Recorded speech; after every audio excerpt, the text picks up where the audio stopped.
Before we begin this video, I'm gonna allow the Miami Heat forward Bam Adebayo tell y'all why these NBA Finals unfold the way they do and why their series was pushed to a Game 7. Is it extra sweeter this way to be able to accomplish it on the road in the building, especially what happened after last season too? Yeah. I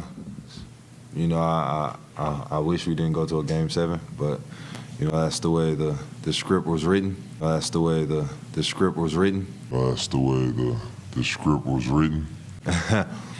So the biggest thing for us, man, It's very imperative that we pay very close attention to the verbiage that's put forth in these articles. This article in particular, it was written by Adrian Wojnarowski, who is an NBA insider and a sports writer. This is right during the time where he was covering the NBA Finals between the Cleveland Cavaliers and the Golden State Warriors. Now, this had all been set up from the jump. All of this has been scripted. LeBron James' entire career has been scripted since he entered the league.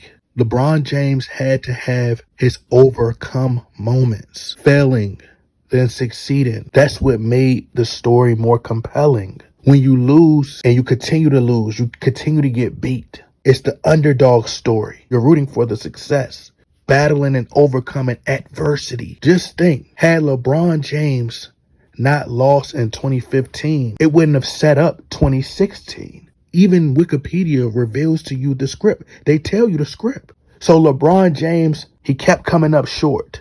He lost in the 2007 finals, 2007 NBA finals. He lost the Eastern Conference finals in 2009. Then he lost again in 2010, which pushed him to take his talents to South Beach and join the Miami Heat, form a big three with Dwayne Wade and Chris Bosh. So LeBron went to Miami, lost the first year in 2011. 2011 set the stage for 2012. He won 2 championships.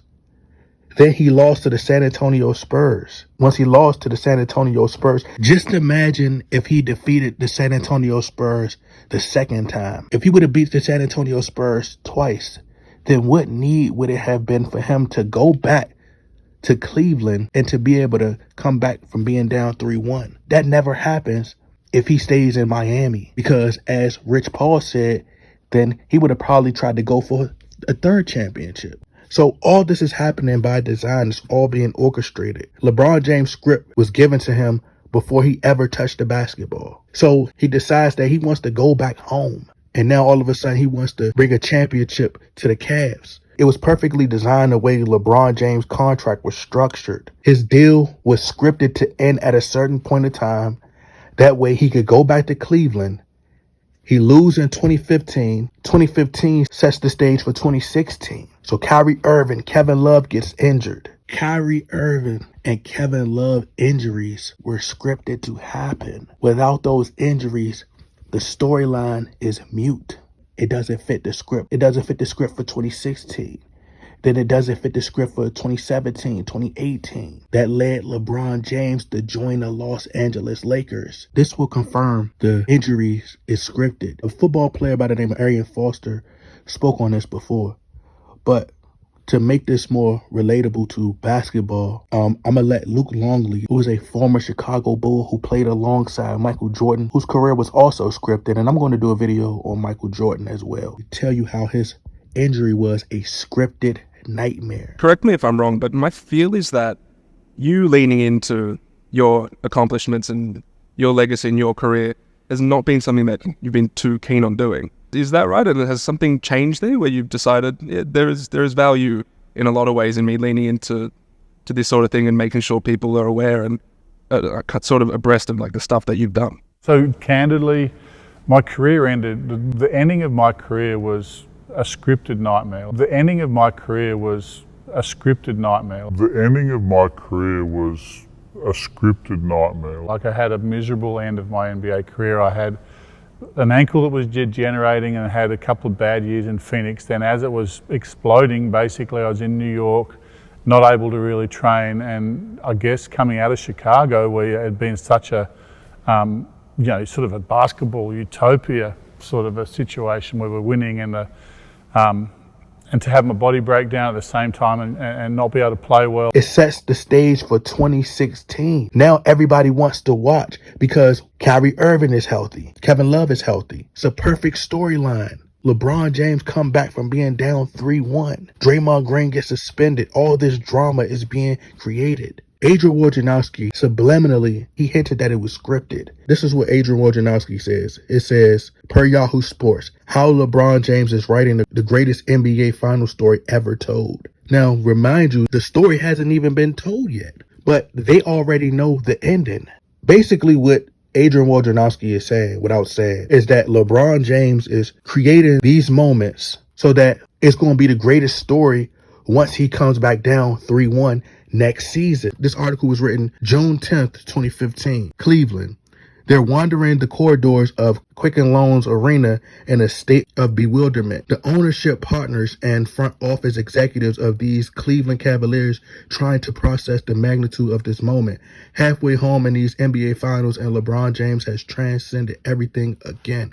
Halfway home, and momentum has gathered for the most improbable championship in NBA history. Improbable meaning he's more than likely not going to win, what will lead you into believing that he's going to win. So he goes up 2-1, and it creates this drama, this suspense. Now it's a buildup that leads you to think that LeBron James is going to take it home, that the Warriors are done. He's doing it alone. He don't have a supporting cast. So he's up 2-1, but then the Warriors come back and they defeat LeBron James. But they put on a great show. News stations and these sports media stations like ESPN, they already know the outcome. They were already previewing what was to come. Once again, let's pay attention to the wording. The Cavaliers traded away draft picks to unload salaries over the summer, clearing salary space without so much as a promise that James would choose this return engagement. Privately, front office executives wonder if James doesn't come back and we made these moves for nothing. Will we be laughed out of our jobs, out of the league? Why would you be making moves for somebody that someone felt that your comments were racially motivated? As I recall, Dan Gilbert was the one who stated that when LeBron James decided to go join the Heat, Dan Gilbert stated that they were going to win a championship before LeBron James did. Basically, he stated that they didn't need LeBron James. He said LeBron James was a traitor. So after saying all these things, how are you so confident that LeBron James would come back? After you done made these distasteful comments and had all of this animosity towards this player, how are you making moves behind the scenes for this player years before he even signed with you? You don't even know if he's going to sign with you unless you've had prior knowledge from the LeBron James camp that he wanted to come back to Cleveland. You guys ended on a horrible note. You called this man a quitter. LeBron James played victim. He played victim in the Oprah interview. Why do you think that he'll just come back? You're that confident that LeBron's going to come back that you're going to make all these moves. It sounds very much similar to when Jim Paxson was stating that he was making moves in 2000 preparing for LeBron James. The Cavaliers gambled everything and waited on James to leave Miami. They gambled everything and waited on him to leave Miami. Over 2 years ago, owner Dan Gilbert started to wonder to people if James wants to return. We have to bring him back, right? People told him, yes, of course. But we didn't know that. The public didn't know that. So even 2 years prior, they were discussing LeBron James coming back to Cleveland. But LeBron James stated in an interview that he never plans years in advance on leaving the team when he's going to make a big decision like that. And I'm paraphrasing, but I'm going to play the clip. When did you decide?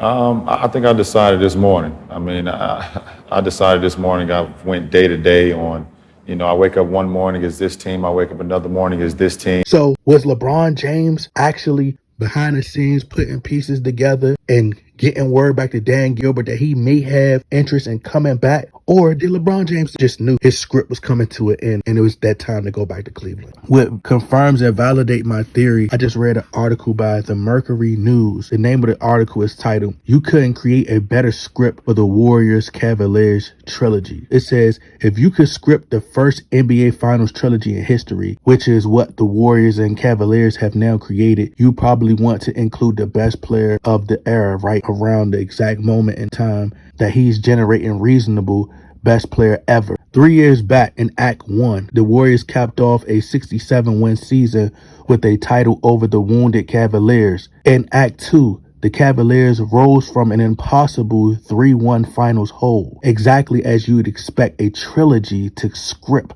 the climax of its second movie. Stun a Warriors team that was gleefully standing on Cleveland's grave, so sure they were about to punctuate a league 73-win season with the title. Instead, the Cavaliers ruined the Warriors' perfect story by creating one of their own, delivering title-starved Cleveland its first championship in more than half a decade, brought home by a local star with his own deep history.